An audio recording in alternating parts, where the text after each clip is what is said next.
Hello tout le monde, j'espère que vous allez bien. On se retrouve aujourd'hui pour une nouvelle vidéo d'habitat, donc d'aménagement d'habitat. Un troisième aménagement pour ma Detolf. Alors vous savez peut-être maintenant qu'elle n'est plus habitée par un hamster. Ce sont mes gerbilles du Prasi qui sont dedans. Ceci dit, l'aménagement reste globalement le même que pour un hamster, c'est pour ça que je voulais vous le montrer. Il y a quelques petits points qui vont être différents, je vais venir avec vous durant la vidéo. Alors, donc tout d'abord, après l'avoir entièrement vidé, un petit peu dépoussiéré parce qu'il y a beaucoup de sable dedans pour les du Prasi, j'ai remis de la litière de chanvre dans le fond. Alors une grosse différence par rapport au hamster, c'est que la gerbille du Prasi aime creuser. Par contre, j'avais mis une bonne profondeur de litière à peu près partout dans l'habitat et elles m'ont tout rassemblé sur le dernier quart de l'habitat. Donc elles m'ont fait un énorme tas d'un côté. Ce qui fait que ici j'ai décidé de faire une espèce de grande profondeur d'habitat sur une case et puis le reste avec une profondeur à peu près normale. Donc voilà, ça c'est une grosse différence avec le hamster. Si vous faites ça pour un hamster, prévoyez une grosse profondeur d'habitat sur au moins 2 ou 3 cases des 4 de la Detolf pour être sûr, parce que le hamster va vraiment adorer creuser partout. Donc dans cette grande profondeur, j'ai mis des tunnels, des demi-tunnels pour essayer, alors ça marche bien avec les hamsters, avec les du Prasi, je sais pas trop, pour essayer que quand elles font leur nid dedans, on puisse les voir à travers la vitre. Alors c'est un truc qui marche extra bien avec les hamsters. Je sais que les du Prasi ont tendance à s'enfoncer dans la litière, donc je n'ai aucune idée de si je vais les voir ou pas. Je vous inclurai des images si j'arrive à les filmer après avoir filmé ceci. On verra bien, mais voilà. Je suis pas plus sûre que ça. Pour un hamster, n'hésitez pas à le faire avec un tunnel en liège ou des demi-pots en rondin comme ici. C'est assez sympa à voir, comme ça vous le voyez dormir, etc. C'est vraiment sympa. Des fois vous avez la vue sur la cachette à nourriture, donc vous le voyez manger, etc. Bref, voilà. Donc au-dessus de ces demi-tunnels, j'ai remis de la litière mélangée avec du safe bed. Ça aussi, je vous prévois la vidéo, je vous promets, je vais vous la faire. Et avec du foin. Donc j'ai mélangé tout ça pour obtenir en fait quelque chose d'assez aéré, que quand elle creuse, voilà, ce ne soit pas trop lourd et que ça ne se retombe pas trop vite, tout simplement, que ça tienne un petit peu leur nid et leur galerie. J'ai séparé en fait cette grande profondeur avec bêtement du carton. Donc c'est du carton de boîte dans lesquels je reçois mes colis, où il n'y a pas d'encre dessus, pas de colle, d'étiquette, etc. J'ai fait une ouverture dedans pour éviter qu'elle ne grimpe par-dessus ou qu'elle ne commence à trop le ronger. Je me suis dit qu'en faisant l'ouverture directement, ça allait être plus facile, on verra bien. Ensuite, j'ai mis des accessoires, donc elles ont une roue de 28 cm, elles ont pas mal de trucs en liège, elles ont des rondins, des pots en rondin, elles ont deux racines de 2 pieds de vigne, 2 petits pieds de vigne. C'est pas des très très grands. Donc voilà, j'ai installé un petit peu tout ça. J'ai sorti des épis, donc toujours les épis JR Farm que je vous avais montré dans la vidéo précédente. J'ai pris l'autre paquet, forcément. J'ai remis leur sorgho aussi parce qu'elles ont un épi de sorgho depuis 3 siècles à peu près. Elles arrivent au bout, elles ont commencé à bien entamer, mais il n'est pas encore terminé, donc je continue à leur remettre. En plus, ça fait de la chouette déco. C'est pas plus mal. Donc j'ai planté les épis un petit peu partout. Si vous avez de la bonne profondeur de litière, vous pouvez les planter directement dans la litière tout simplement. Ici j'ai planté un petit peu dans la litière, mais principalement dans les demi-pots en rondin. Ça tient bien, même si elles commencent à les manger par en dessous directement. Donc voilà, je trouvais ça assez sympa. J'ai mis de la surlitière, j'ai mis 3 surlitières différentes pour qu'elles aient des apports différents. Donc il y a une surlitière qui est beaucoup plus fleurs. Il y en a une, c'est des herbes aromatiques. Et il y en a une, c'est un mélange d'herbes, etc. Donc voilà, j'ai mis un peu des 3 un petit peu partout pour qu'elles aient des choses différentes à manger, à découvrir, etc. J'ai mis aussi un bac à sable. Alors avant, elles avaient une zone complète de sable dans l'habitat, sauf qu'en fait, au bout de 4 jours, c'est mélangé avec de la litière, ça finit en dessous.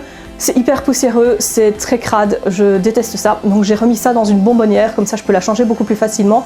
J'ai remis le biberon, j'ai mis à manger, j'ai mis les mises dans leur habitat. J'ai aucun doute que cet habitat ne ressemblera plus à rien dans 5 jours maximum. Ce sont des animaux très destructeurs, ils refont la déco intérieure constamment. Je sais, et c'est pour ça que je ne faisais plus d'aménagement Detolf, parce que en fait je restais sur des trucs basiques récemment, parce que je sais que ça tourne très court, mais en fait j'aime beaucoup faire ce genre de trucs, et donc je voulais vous en faire un pour vous le filmer tout simplement.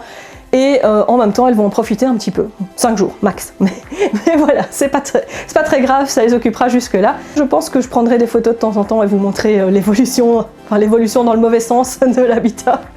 Ça peut être drôle. Et voilà, pour un hamster vous pouvez faire ce genre de truc sans aucun problème. N'oubliez pas de mettre juste beaucoup plus de profondeur de litière. C'est le même genre, Sur une Detolf, évidemment, il y a beaucoup de place pour se déplacer, donc vous pouvez mettre pas mal d'accessoires, pas mal de trucs naturels et tout. C'est assez sympa. J'espère que ça vous plaît, j'espère que ce genre de vidéo vous plaît toujours. N'hésitez pas à nous le dire en commentaire, évidemment, à liker la vidéo si ça vous a plu, à vous abonner si c'est pas déjà fait. On atteint tout doucement les 20 000, hein. On est à presque 18 000 là. Juste un petit mot pour le club, nous aurons un stand à l'expo internationale de Houten aux Pays-Bas, mi-avril, c'est le 14 avril si je ne dis pas de bêtises, on aura 2 tables. Si vous voulez venir, n'hésitez pas à venir nous dire bonjour. Si vous voulez venir avec nous à notre table, n'hésitez pas à vous inscrire au club et à nous rejoindre sur Facebook. On sera aussi présent à Félinac qui se passe du côté de Nantes en mai. Je pense que c'est le 12 mai de mémoire, il faudra vérifier. Pareil, on aura notre table, on fera de l'agility, on aura un studio photo, on aura des hamsters pour des manipulations, etc. Donc n'hésitez pas à venir nous dire bonjour si vous venez à l'expo, les billets sont déjà en pré-vente. On aura aussi la pré-vente pour les places pour le studio photo. Donc ça se passera après, je ne sais pas dans quel ordre elle les met, mais voilà, elle va mettre progressivement les places pour réserver les ateliers. Donc ça, c'est pas encore fait. Mais voilà, pareil, si vous venez, n'hésitez pas à venir nous dire bonjour, on est toujours super contents de voir du monde. Moi normalement je serai présente, Mélo je ne pense pas, mais moi normalement je serai présente. De toute façon il y a les autres membres du club qui sont là et qui pourront aussi répondre à vos questions, aussi vous montrer leur loulou et les présenter, les manipuler, etc. Voilà, donc n'hésitez pas de toute façon à rejoindre le club, c'est gratuit, vous pouvez faire un petit don mais c'est gratuit. On se retrouve vite, bye bye.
Déjà, elles ont fait un énorme réaménagement. Elles ont viré la plupart du sable de la bonbonnière.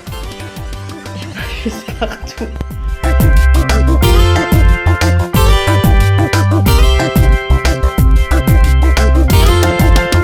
Par contre, c'est la première nuit qu'elles dorment là. Du coup, on les voit pas du tout. Ça, c'est ce que je vous avais dit, je m'en doutais un petit peu. Mais bon, elles profitent, elles profitent.